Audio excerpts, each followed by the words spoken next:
Welcome to the Holistic Health Show, where the worlds of science and spirituality converge to illuminate a path towards total well-being. Join us as we embark on a journey to bridge the gap between Western medicine and complementary therapies. Hello, welcome back to the Holistic Health Show. Thanks for joining me again this week. Today on the show, we have Elizabeth Kipp. Today, the topic is releasing the effects of intergenerational trauma.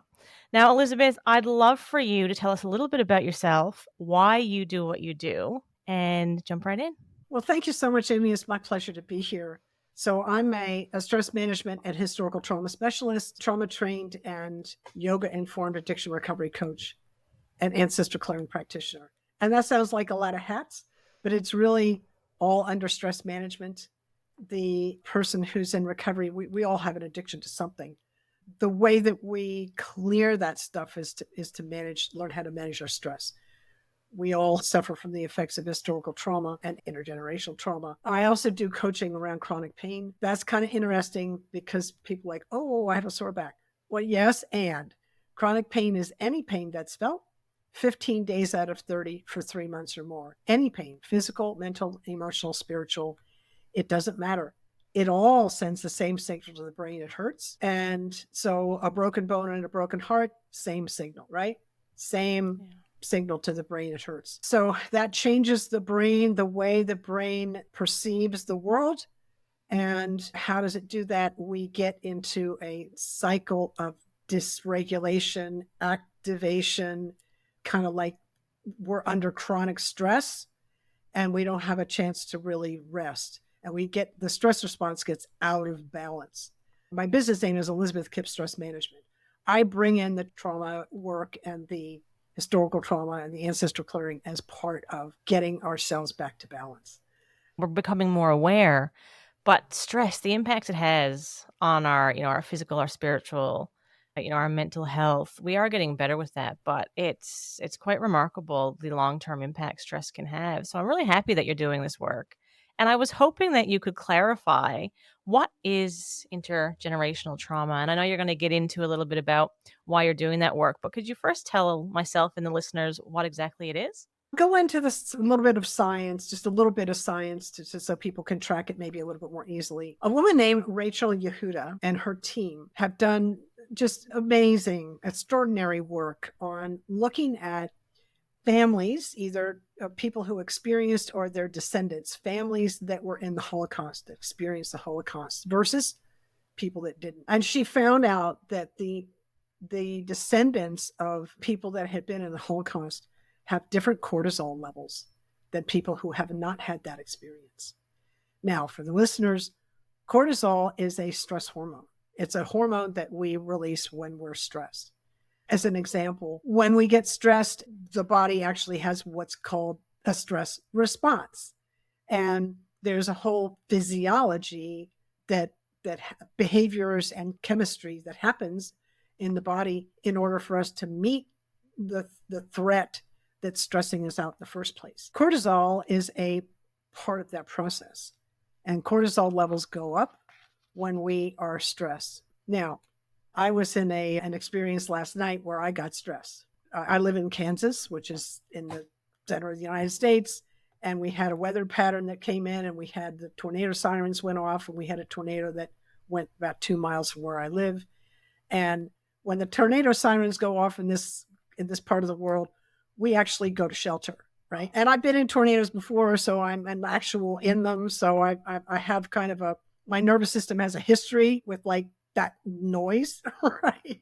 And that kind of weather pattern.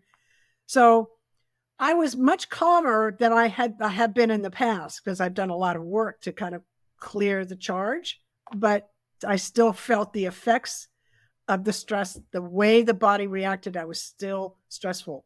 And I felt it this morning as a byproduct. It was like all that cortisol created even though I was calm, there was still a certain amount.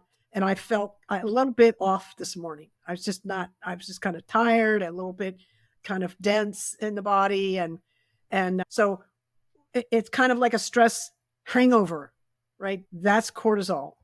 That's the result of cortisol acting on the system, is an example of that. So Rachel Yehuda found that people and that the descendants of Holocaust survivors, or people that had been in the Holocaust but their descendants survived, had this different relationship with cortisol, and their resilience is different. So that was very interesting to me, because that's showing an actual chemical pattern in the lineage. That's an example of intergenerational trauma. Now, the good news is that we can actually do practices that build our resilience. So I might be born with less cortisol, my cortisol not the same as others, or too high, because it's not balanced. And I could do resilience exercises, practices that help build that. So we can build resilience. We can change that then moving forward to future generations. Is that the idea as well? It impacts us and then future generations. Yeah. So that's interesting, because when you think about that, there's some fluidity in the system. The system is plastic. It's alive. We can change, right? We have this way that we adapt to the circumstances that we went through. And the way I like to think about it from a kind of an evolutionary biology viewpoint is, we're born, the DNA and the hardware on the DNA and the software is our environment, right? We're born with a certain amount of information that comes in through the DNA, and that information reflects the environment that it came from. So to kind of give us the best shot at, this is what we think you're going to need in the next environment, if that makes sense. So in this generation, we've got certain information, and as the environment changes, we can change that information so the next generation gets a slightly different set. So that's my explanation of that.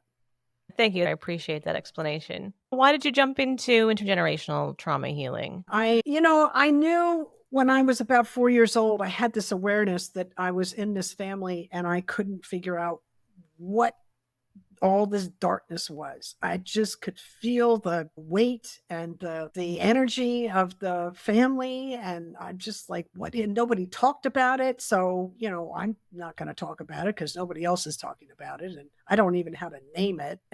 But I felt it. I later understood, when I got into the ancestral clearing work, I later understood that what I was noticing as a child was the heavy unresolved energy that my parents felt around the World War II and the Depression, which they'd both gone through. So, and who knows what they were carrying from their parents right on down the line. So I first experienced that I was really young. I was a chronic pain sufferer for 40 years of my life. And it took me a while to find a doctor who actually understood the nature of chronic pain. I went into his pain management program. Within the program, he had a wellness practitioner that brought in ancestral clearing. And that was part of helping me clear my issues around chronic pain, whose name was John Newton of Health Beyond Belief. And I have the science background, and there was no discussion of this. We knew about genetics, and we knew about DNA passing information. We knew about that. And epigenetics was maybe 20 years old by the time I went into that pain management program. But it's really a much bigger area of study now. And anyway, I got so interested in that, I said, oh, well, this is part of helping people deal with their stress. So when I have a new client, I'll listen to their story for about 5 minutes and then kind of stop them, because I don't want them to identify with their story, but I want to hear their story, and I want them to voice their story so that they can be seen and heard. Then I'll usually take them through like a little breath practice to help, calm them. It gives them some power to calm themselves. And then they also realize, by doing guided breath work, it only takes 3 minutes, that they have power to shift their energy. And so now the client is empowered. And in a chronic stress kind of situation, when people are stressed like that, we forget we have power. So what I like to do with the client is make sure that they know in their bones that they have power to change their state, right? So I bring in the breath work, and then I bring in the ancestral clearing, and then we do whatever we have to do. I've got a whole tool belt of stuff that I can use, but I like to bring those tools in right at the front. Another thing I like just to say, when we're talking about the historical trauma and the way we react to things, we also have collective trauma, like in what's happening now. So there's different layers to the trauma experience. It's not simple. It's intricate, right? And I suppose it's first acknowledging it or learning and then discovering how to address it. And hopefully this helps some people discover and think, oh, yeah, maybe this is something I can do. We talk a lot about breaking family cycles and Mhm. moving past the past, but it's really not an easy journey. And it's certainly not linear. The quantum physicists tell us that we can access the past, present, and future through the present moment. We have access to the past and the future through the present. That's a powerful statement. And I've seen it and I've had experienced it myself. Some things that we carry, we can drop them right away. So you can feel it. The body, it releases, you feel lighter. It's kind of interesting. Other things come off on layers. So it kind of depends on what the thing is. And some stuff that I have, I'm holding on to it for dear life. Because for some reason, whatever, just hypothetically, there's the thing, I'm holding on to it. Well, ancestral clearing is going to be a challenge there if I'm holding on to it, for dear life. Because in some way it's serving me. Somehow it's serving me. So things that I'm holding on to that are serving me, ancestral clearing is not going to work for.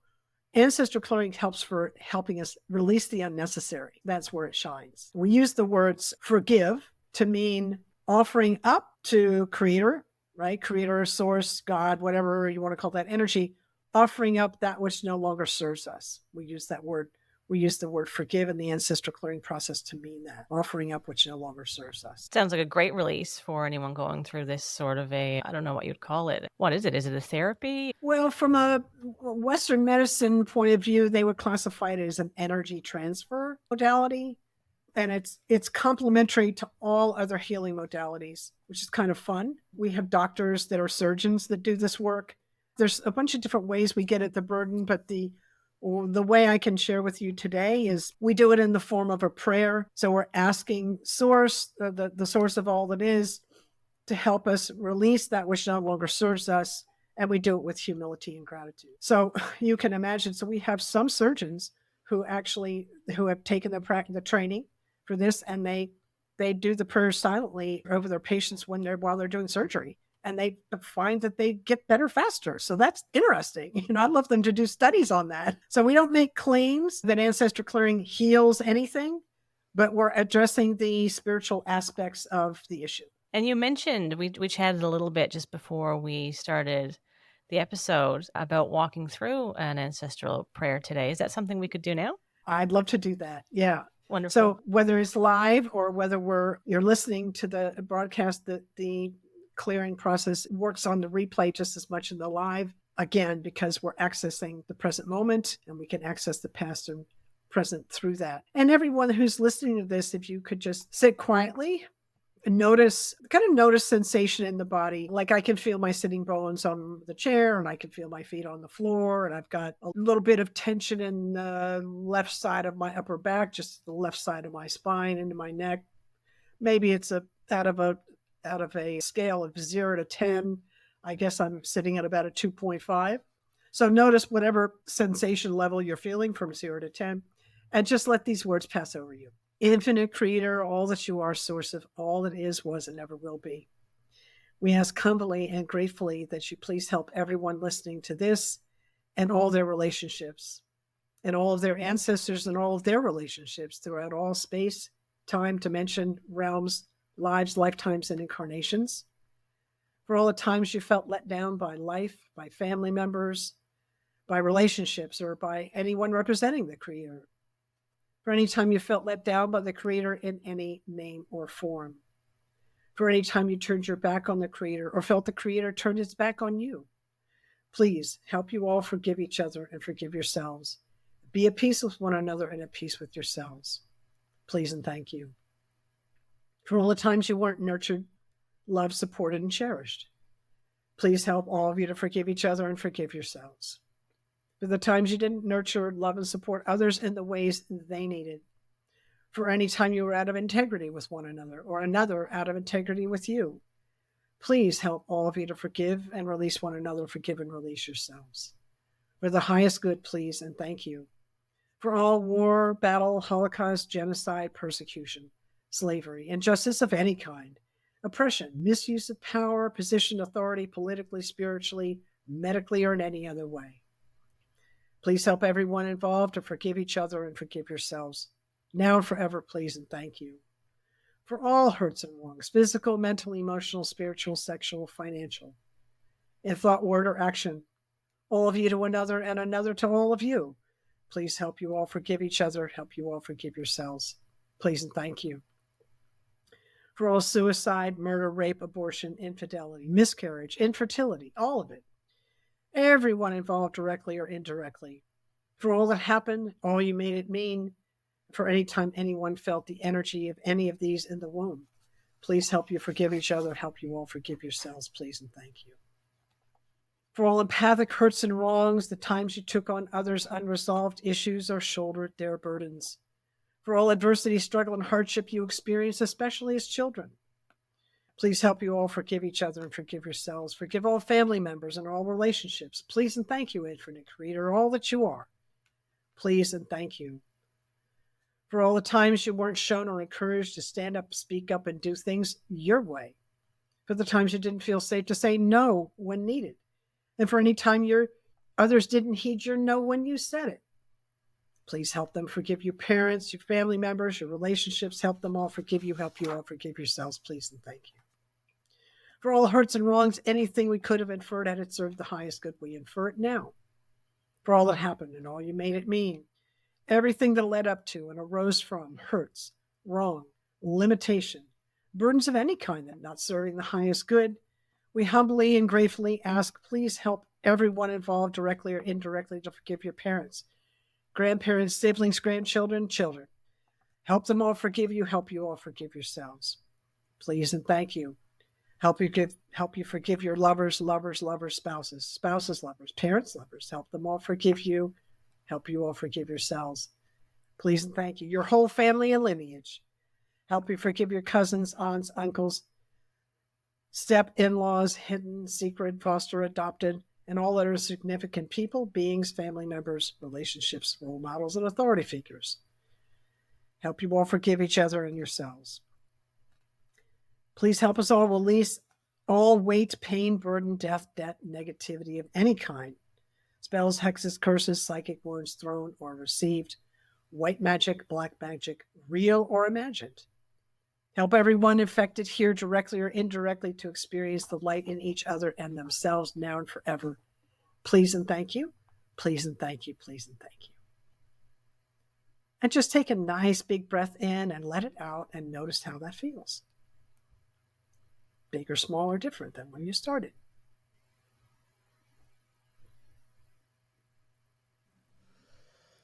Well, I feel very relaxed right now. Isn't that interesting? Yeah, I felt my breath, regulating and becoming deeper as you were saying the prayer. Thank you for sharing that with us. Oh, you're welcome. It's a beautiful practice. I've been in it for 10 years, almost every day, day in and day out with somebody on the planet. And I offering a free gift to everyone of a kind of an ebook of, I think, 8 or 10 Ancestral Clearing prayers that you can use that kind of cover different bases. And you can take home and use them on your own. We'll share that with the listeners if you're happy to do that. And I sure will. Everyone who's listening and who also enjoyed that prayer and wants to reach out to Elizabeth, all of her links and information will be shared within the description of the episode. I am very relaxed right now. I can feel it as I'm speaking. So that was wonderful. And I hope everyone listening feels the same and enjoyed that prayer as well. Elizabeth, is there anything that you'd like to share with us before we go? Well, I would like to say that I always like to end with the greatest healer lives within you. Doctors can set a bone and stitch up a wound, but they can't tell the body how to heal, right? It's up to us to follow the best orders and guidance that all the healers give us. But in the end, it's inside of us that does the healing. And for me and on my own healing journey, that was so powerful and so important because it was very empowering. I kind of understood the power structure a little bit better. Thank you for sharing that. And Elizabeth, thank you for joining me today on the show. Everyone who's listening, thank you for listening, and I hope you enjoyed it. Well, thank you so much. I really appreciate it. Have a great day. Thanks for joining me on the Holistic Health Show and trusting me to guide you towards proactive healthcare. If you enjoyed the episode, Don't forget to subscribe now on your favorite podcast platform and get ready to embark on an incredible journey toward holistic wellness. Until next time, be well and stay holistic.